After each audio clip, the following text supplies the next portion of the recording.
Mesdames et messieurs, bonjour et bienvenue pour cette nouvelle édition d'Autour du monde, version Afrique pour ce jeudi, le 11 mars 2021. On commence tout de suite avec ce compte-rendu. Le président Abdel Fattah el-Sisi affirme l'importance de parvenir à un accord contraignant sur le barrage de la Renaissance. Le président Abdel Fattah el-Sisi a affirmé l'importance de parvenir, par le biais des négociations sur le barrage de la Renaissance, à un accord contraignant sur le remplissage et le fonctionnement, de manière à répondre aux intérêts de l'Égypte, du Soudan et de l'Éthiopie. Le président Sisi était en visite officielle samedi au Soudan et il a évoqué lors de ses entretiens la question du barrage éthiopien. L'Égypte et le Soudan ont mis l'accent sur le rejet de toute mesure unilatérale visant à imposer le fait accompli et à monopoliser les ressources du Nil bleu. Et voici un compte-rendu.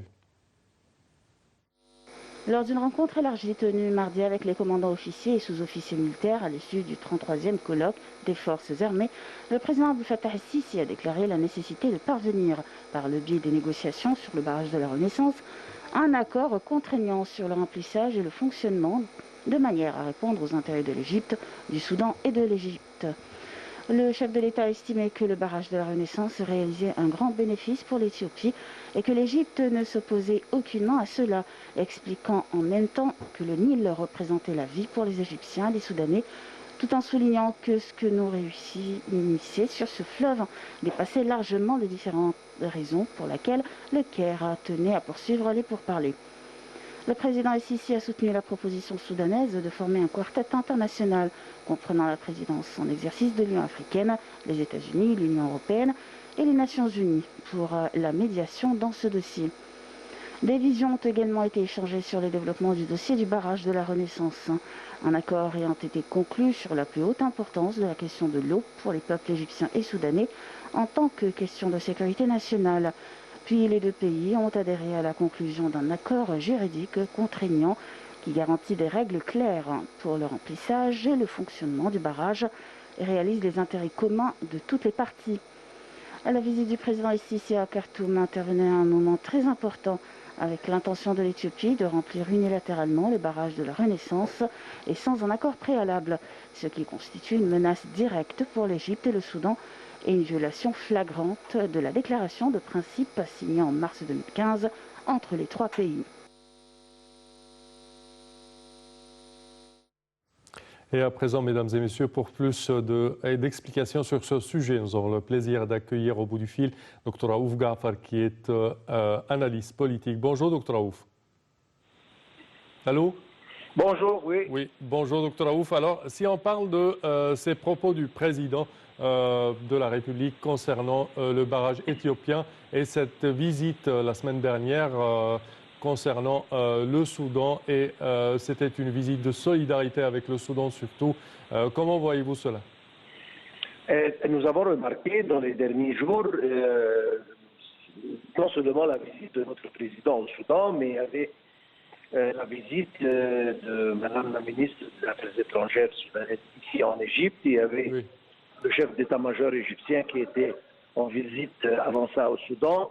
Oui. Aujourd'hui, nous recevons le Premier ministre soudanais, c'est-à-dire il y a un mouvement très concentré dans les derniers jours. Et ça vise tout vers, premièrement, certainement, comme vous l'avez dit, c'est un acte de,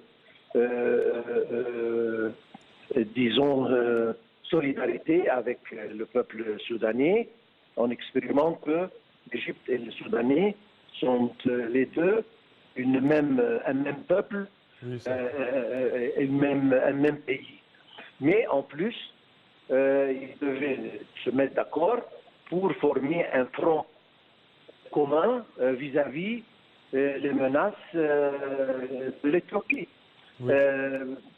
Et pour les confrontations sur les frontières soudano-éthiopiennes, et en plus les décisions unilatérales que l'Éthiopie est en train de prendre dernièrement sur le plan de fonctionnement du barrage. Et je pense que c'était un message, disons, sévère non seulement pour l'Éthiopie, mais à tout le monde. Toujours là, nous n'acceptons pas le comportement, les décisions unilatérales. On doit rester ensemble, on doit se contenir, on doit se mettre d'accord sur, comme vous avez dit, un accord contraignant qui justement garde les intérêts des trois pays qui se concernent à cette... Parfait, Dr. Oufgafa, nous tenons à vous remercier de vos explications. Merci à vous. Et nous enchaînons, chers téléspectateurs, avec cette information. Le ministre des Affaires étrangères, Sameh Shoukry, participe au sommet du Conseil africain de paix et de sécurité. Le ministre des Affaires étrangères, Sameh Shoukry, a participé au nom du président de la République au sommet du Conseil de paix et de sécurité africain, tenu par visioconférence, pour débattre des enjeux du changement climatique et du Sahara occidental. Le ministre des Affaires étrangères a prononcé l'allocution adressée par le président Abdel Fattah el-Sisi au sommet à ce sujet. Le discours comprenait, selon la déclaration du ministère des Affaires étrangères, une affirmation que le continent africain est l'un des continents du monde les plus touchés par les répercussions négatives du changement climatique, bien qu'il soit l'un des continents qui contribue le moins aux émissions de carbone, ce qui exige de coordonner tous les efforts régionaux et internationaux afin de faire face à ce phénomène en tenant compte des répercussions néfastes du changement climatique sur la durabilité de la paix et de la sécurité en Afrique. Et l'Égypte est devenue un pays pionnier dans la production du gaz en Afrique. L'Égypte est devenue un pays pionnier dans la production du gaz en Afrique et avance à pas géants pour contribuer efficacement à satisfaire les besoins de la reprise prévue de la demande de gaz naturel sur les marchés mondiaux après le recul en 2020. C'est ce qu'a indiqué le site néerlandais Verossi, spécialisé dans les conseils et en investissement dans les pays du Moyen-Orient et d'Afrique du Nord. Dans son rapport, le site a fait la lumière sur les progrès réalisés par l'Égypte dans le domaine d'exportation du gaz naturel liquéfié vers les marchés mondiaux à la lumière de la croissance prévue dans la demande du gaz naturel. Je cite, l'Égypte dispose d'une infrastructure distinguée pour exporter le gaz produit à partir de ses gisements et des champs de la Méditerranée orientale, ce qui lui permet de contribuer à satisfaire les besoins des marchés européens, en particulier dans la période à venir, a ajouté le site.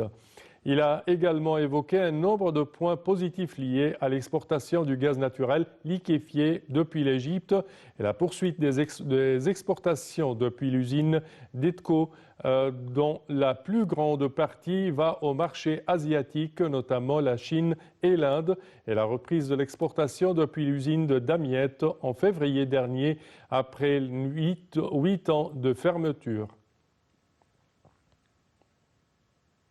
Et le Parlement libyen vote la confiance au gouvernement de transition. En Libye, le gouvernement de transition a obtenu la confiance du Parlement.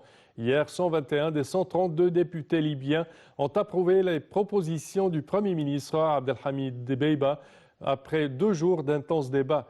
Le vote de confiance au gouvernement, salué comme historique pour un cabinet né d'un processus parrainé par l'ONU, doit contribuer à sortir le pays du chaos en le mettant jusqu'à des élections fin décembre. Je vous remercie de votre confiance. C'est ce qu'a réagi le Premier ministre désigné le 5 février par 75 responsables libyens de tous bords réunis à Genève sous l'égide de l'ONU en même temps qu'un conseil présidentiel de 3 membres. Selon la presse libyenne, le nouveau exécutif devrait prêter serment à Benghazi en début de semaine prochaine. Celui-là sera composé de 2 vice-premiers ministres, 26 ministres et 6 ministres d'État. Les portefeuilles des affaires étrangères et de la justice seront tous les 2 occupés par des femmes, une première en Libye. Le gouvernement d'union nationale sortant de Faiz el-Sarraj a félicité le nouvel exécutif en se disant pleinement prêt à lui transmettre les missions et les responsabilités en toute sérénité et dans le respect de l'alternance pacifique du pouvoir. Le nouveau gouvernement doit remplacer aussi bien le gouvernement d'union nationale que le pouvoir rival à l'Est.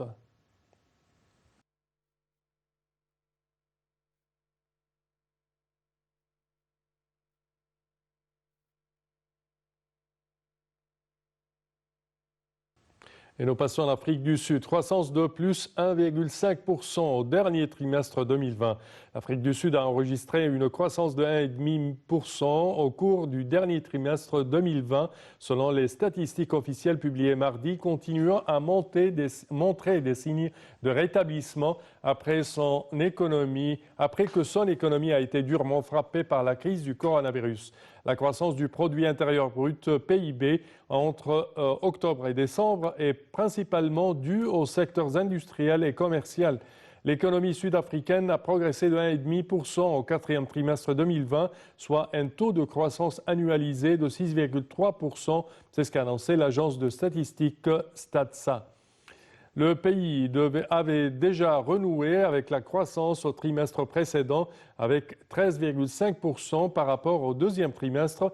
La crise sanitaire et les mesures de restriction ont porté un coup dur à la deuxième économie africaine et l'Afrique du Sud était déjà en récession avant la crise sanitaire. En économie avait reculé de 2% début 2020. L'Afrique du Sud compte officiellement plus de 1,5 million de cas de la COVID-19, dont plus de 50 000 morts, soit près de la moitié des décès liés au coronavirus en Afrique. Et nous passons au Niger. Mahamadou Issoufou remporte le prix de leadership africain. L'ancien chef de l'État nigérien, Mahamadou Issoufou, a remporté cette année le prix Mohamed Ibrahim de 5 millions de dollars pour ses réalisations dans le leadership africain, pour son travail dans la promotion du progrès économique et son association aux efforts régionaux pour étouffer la menace des militants islamistes. Mahamadou Issoufou a été élu pour la première fois en 2011, réélu en 2016. Il a démissionné après avoir effectué 2 mandats, contrairement à d'autres dirigeants africains tels que le Guinéen Alpha Condé, l'Ivoirien Alassane Ouattara et l'Ougandais Yoweri Museveni, qui ont procédé à des changements de la Constitution pour briguer un mandat supplémentaire. Mahamadou Issoufou est succédé par l'ancien ministre de l'Intérieur, Mohamed Bazoum, qui a remporté l'élection présidentielle en février. Il a déclaré dans un tweet que le prix rend hommage à tout le peuple nigérien. Je considère ce prix comme un encouragement à continuer à penser et à agir de manière à promouvoir les valeurs démocratiques et la bonne gouvernance, non seulement en Niger, mais en Afrique et dans le monde. Fin de citation.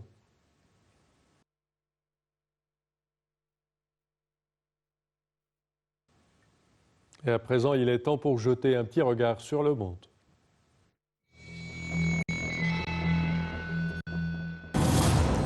Did you know that the Hope probe has a 50% success rate? And what is the dark half an hour that the Hope probe will enter before arriving to Mars? The rocket lifted from the launch pad and Hope departed Earth on a 7-month journey to Mars. The solid fuel boosters dropped away. The rocket's first stage ignited and punched the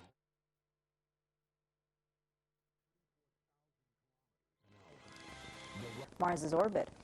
flowed through its systems.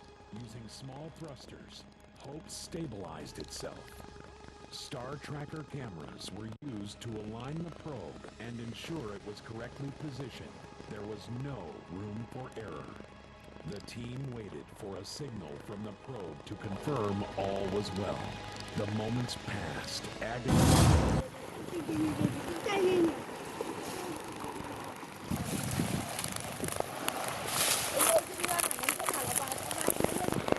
Yeah, yeah, wasn't an hammer. It's a good shot.